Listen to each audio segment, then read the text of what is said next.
Hello everybody, welcome to another vintage review. That's right, it's back. They're finally back after the whole rebirth shenanigans.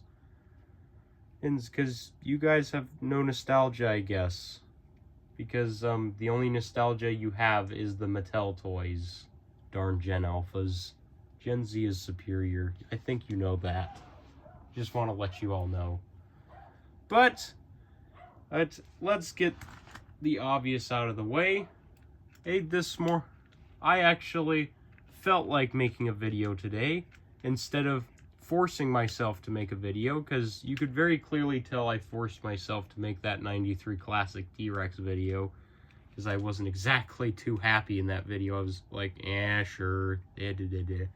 Anyways, let's get the obvious out of the way. Here it is, the BEAK quetzalcoatlus. Put his legs down a little. This is one of the more rare toys of the line of Jurassic Park, obviously, because Series 2 seems to have seems to hold the record for most rare Jurassic Park toys in one line. So it's very weird, honestly, and there's a lot of stuff that was actually cut from that line. There was going to be a Chasmosaurus, an Ankylosaurus, and some other stuff that I don't think has been shown yet or revealed because Kenner employee hasn't revealed that yet, unfortunately. Darn people gatekeeping information. Why do you do that? Why do you gatekeep? What is the point? Huh? What are you getting out of it? Please tell me. If there's a gatekeeper watching this, please tell me. Why do you gatekeep so much information? Why do you do that? Anyways, as you can see, this is a more brown-winged variant of the BEAK quetzalcoatlus. I do not have a gray-winged variant, obviously. I was going to get one, but they were all broken, so I decided not to get it. Plus, I don't know if you can glue the wings back together, so I didn't take that risk. Also, I am a little bit sick right now, so if my voice sounds off, that's the reason why. But as you can see, unlike most brown-winged variants, this one has kind of a pinkish tone to the brown, kind of a darker.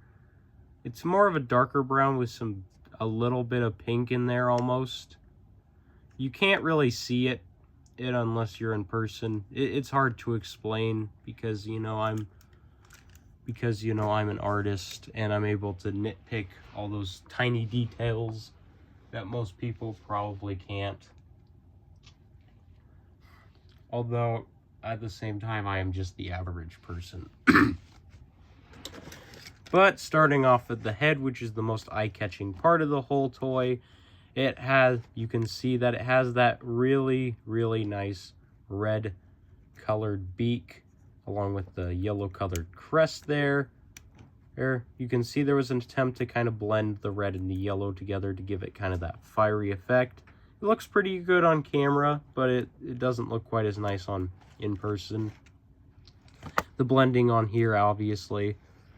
And as you can see, they also have, it has some nice scoots of detail on the beak there.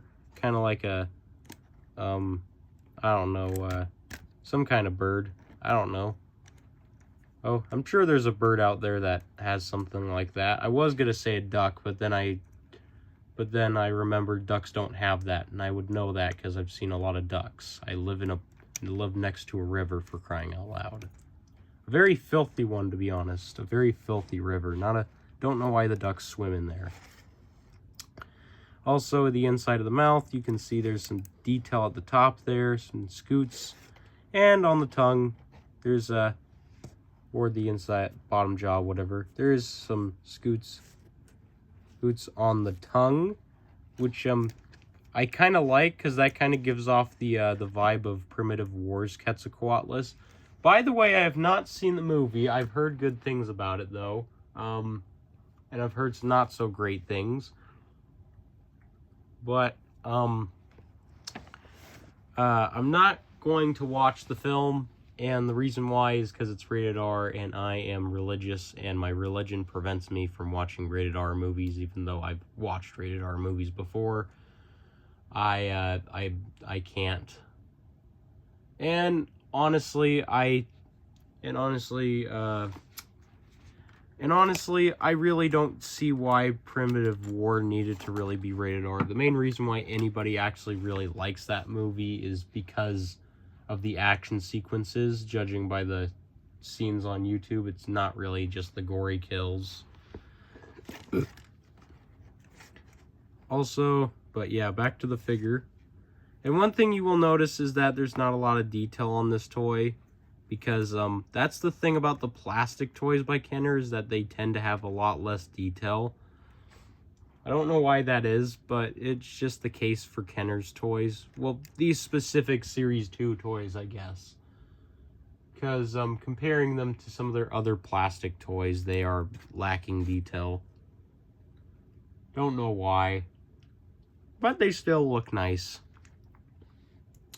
At the top there, you can see literally nothing but some wrinkles. You can see some wrinkles on the side there, which is very nice. You're also seeing some veins on the crest there. Very nice. Very, very nice. Some scoots. And you can even see some minimal scaling right here, and some wrinkles and minimal scaling right on the face there. And of course, the pitch black eye. I don't know why they decided to do that. I guess they thought it looked cool. And then, of course, going down the back, you can see some more of the scoots. And on the side there, you can see some of those veins. And same with the underparts, more of the scoots and all that. You get the jig. It's basically kind of the same thing. And then, of course, on the back here, again, not a lot of detail. It's very light. It's got some osteoderms kind of going down the back there to the tail. Then on the sides, you got some muscles and such. Very oddly shaped muscles, obviously, because it's a toy. And then on the underbelly here, let me get the wing out of the way real quick. You can also see some subtle scooting in that, along with some, veins. And, of course, some very nice looking bullet holes, of course. But it doesn't bother me because they're just at the bottom, and honestly, when I was a kid, I didn't really care about bullet holes, because I grew up on the Hasbro toy line. But, yeah, also some more musculature on the legs and some veins. Got some very nice detail on the claws there. There, got some of the scales right there, and some nice, and a bit of a scoot on the claw, obviously. Claws are unpainted. They never were painted. It's one of the things that Kenner tend to do. And of course, this thing has the mark of Jurassic Park. This one's number is 18, in case you're wondering. And of course, the wings. Almost forgot about the wings. You can see some nice muscles right there, some veining going on all throughout the arm. Got some claws. You can see right there, the claws are unpainted. It's a very weird looking textures right there. And then some very, very nice veining along the wing there. And under the wing, it's basically kind of the same. Not this part, though. And, of course, the rest of it is fabric, as you all know.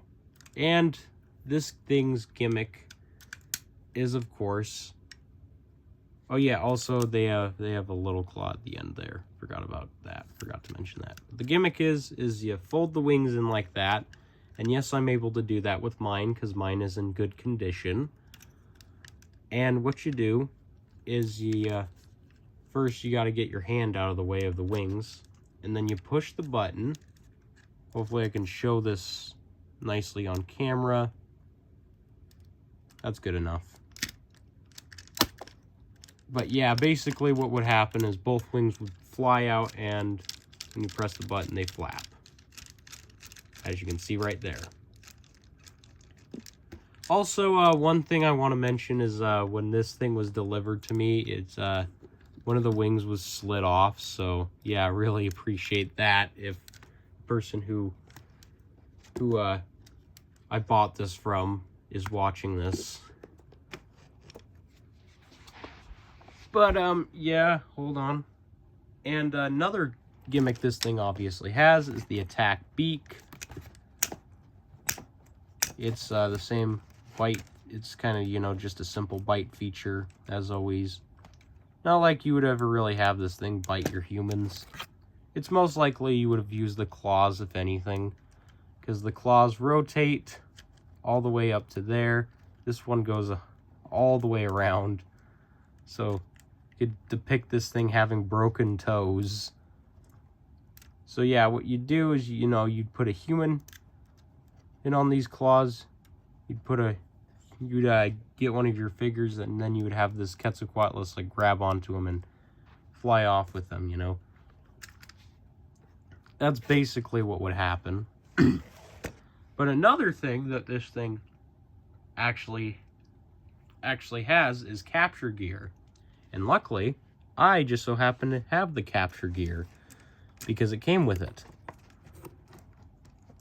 And it should slide right on in there. There you go. Takes a little bit of force, and there it is with its capture gear. Now, I know a lot of people complain about how Mattel figures don't have capture gear. Honestly, I don't really care about the capture gear. I just want the dinosaur.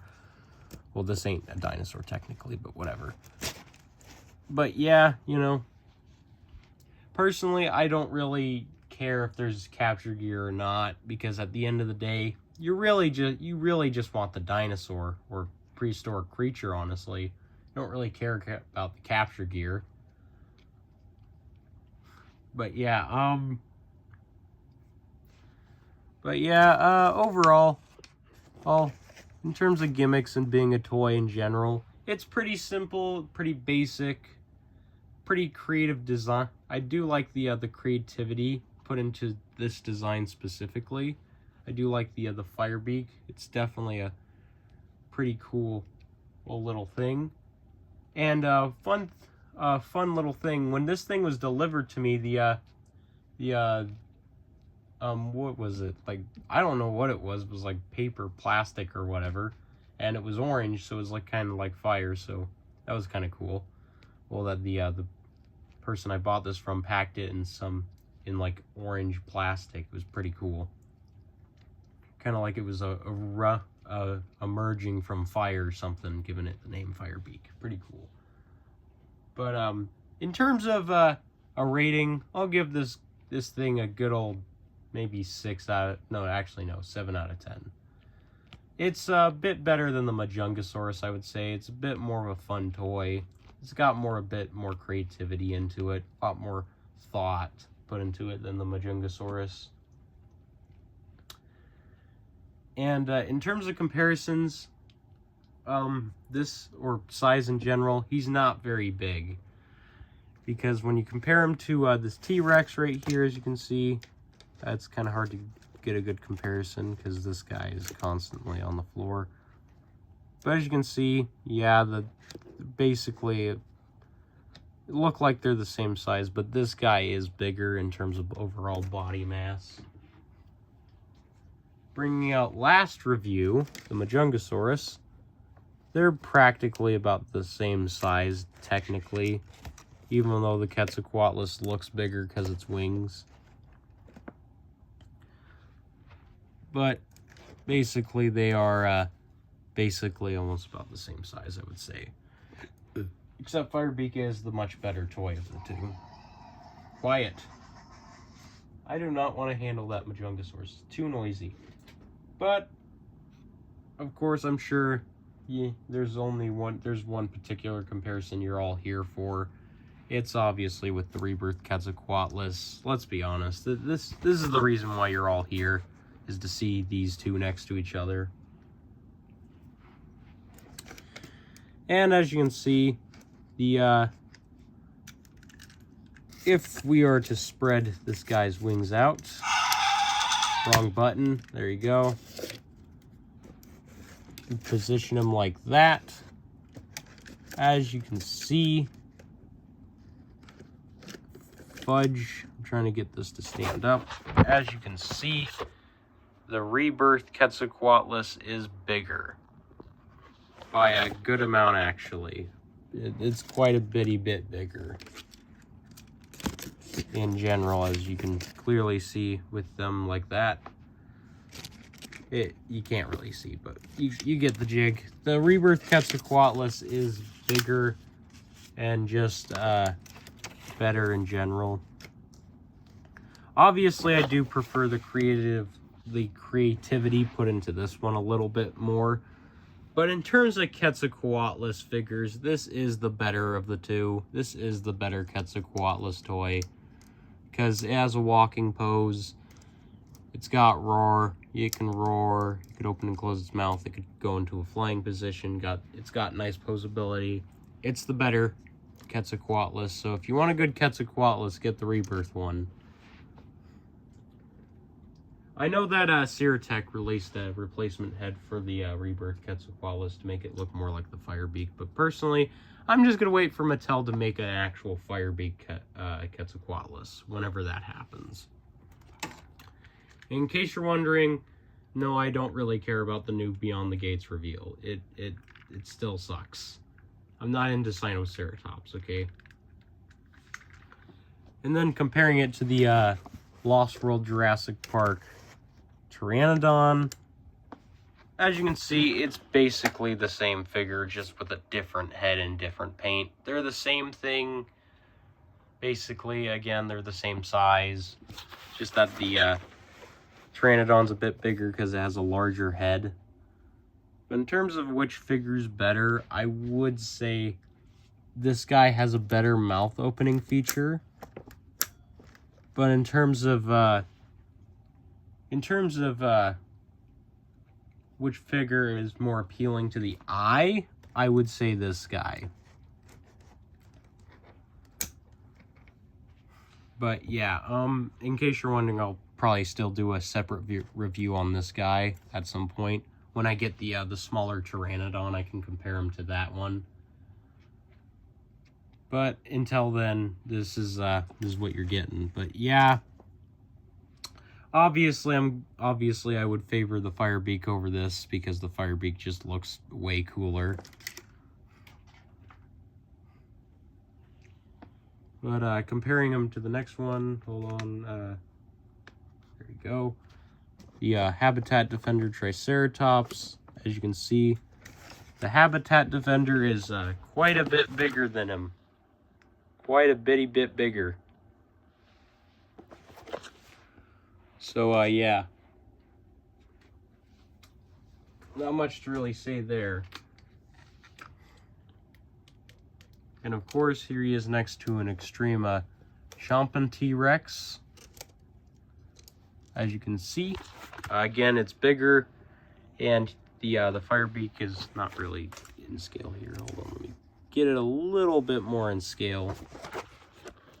As you can see, again, you can see that the Firebeak it's not very big. It's the same size as the, if you have the giant Pteranodon from the Lost World, you'll know how big this thing is.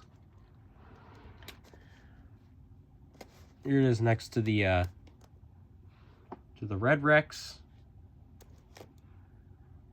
And of course, here it is with the other two holy grails of the Series 2 of Jurassic Park Series 2. Here are the three together. Here are the three of the most valuable Jurassic Park toys. And believe it or not, this is not the full. This is not all of them, obviously. I still have to get the Gallimimus before I have the full, true holy grail of the Jurassic Park collection.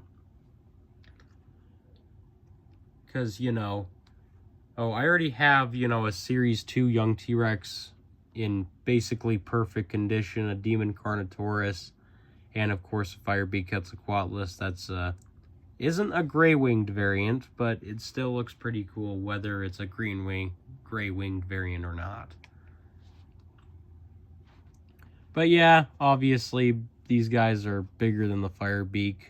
Despite what the packaging of the original Kenner toys show, they are definitely bigger than Firebeak.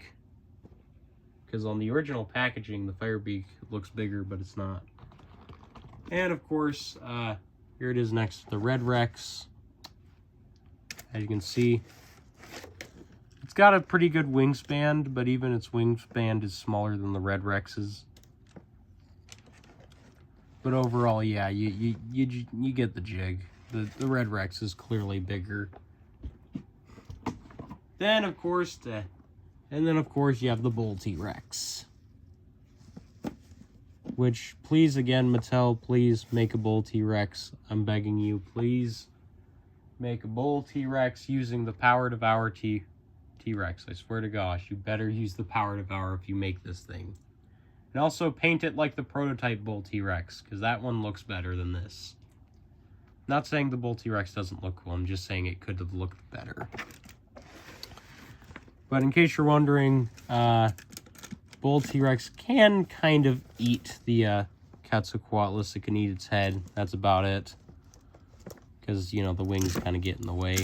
But yeah, you get the jig. But yeah, overall, as a conclusion, the Firebeak quetzalcoatlus is a pretty decent toy overall. And I wouldn't necessarily say this thing is obviously worth over $100, because I'll tell you right now it isn't. It's just a simple toy, you know. It's nothing too significant as of most of the Jurassic Park toys. But if you're lucky, you will get the capture gear as well. But yeah, if you guys enjoyed this review, please make sure to leave a like and hit the subscribe button. And if you guys want to see more, or because hitting that subscribe button and like button helps me stay motivated to make more videos. And I've recently gotten back into it, so next time I will be reviewing the Raptor Trilogy set. Yeah. I will be doing a full-fledged review on that next time, because there's only like one video reviewing it, and it's a really, really short one, and it's not very good. It doesn't really go in depth like it should. But anyways, that's enough of me rambling. Till next time, I'll see you later.